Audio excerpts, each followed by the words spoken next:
Chapter 1. Fireside Chat. The Code of Creation. The fire crackled softly as Donna leaned back in her chair, the warmth of her coffee grounding her thoughts. She looked toward Ricky, who sat on the other side of the fire, clearly caught in thought. "You know," she began, her voice calm but curious, "the more I think about it, the more I see Hashem as the ultimate code writer. Everything, every molecule, every law of physics, even our own consciousness feels like it's been perfectly programmed into a vast system. Nothing's random."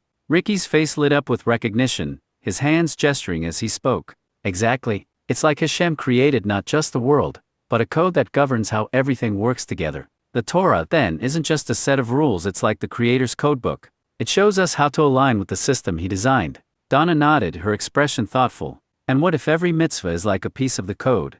It's not just about obedience, it's about harmony. Each law teaches us how to live in sync with the Creator's design." She paused, staring into the fire as if trying to find the next words in the flickering flames. "But here's what I don't get: why do so many people miss that?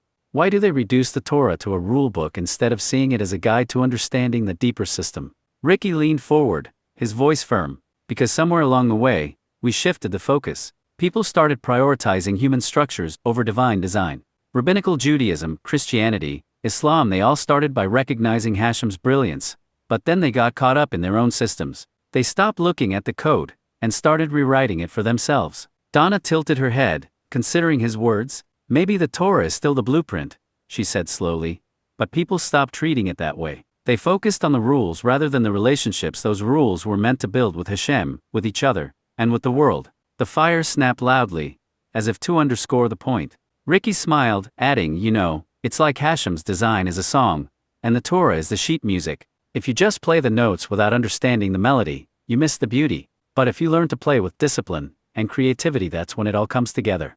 Donna's eyes lit up. "Or maybe the Torah is a map," she added. "Not just a map for life, but for the cosmos itself. It doesn't just show us where to go, it shows us how to navigate the system Hashem built."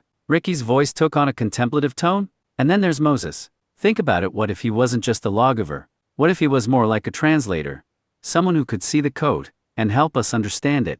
If the Torah is Hashem's codebook, then Moses was the first programmer. He didn't just give us rules, he showed us how to align with the Creator's design." Donna smiled softly, swirling the last bit of coffee in her mug. "But interpreting the code, that's the tricky part. Misreading one line or misapplying one law can throw everything out of balance. That's why the Torah keeps emphasizing humility. To understand Hashem's design, we have to admit we don't know everything. We have to approach it as learners, not as masters."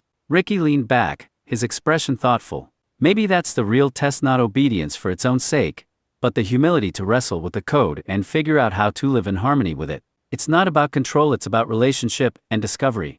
By the end of the evening, the fire had burned down to glowing embers, but the ideas still flickered brightly in their minds. Donna set down her empty mug, a small, reflective smile playing on her lips. Ricky stretched, his thoughts clearly still turning over the conversation. Hashem's design, so vast, so intricate, is more than anyone can fully comprehend.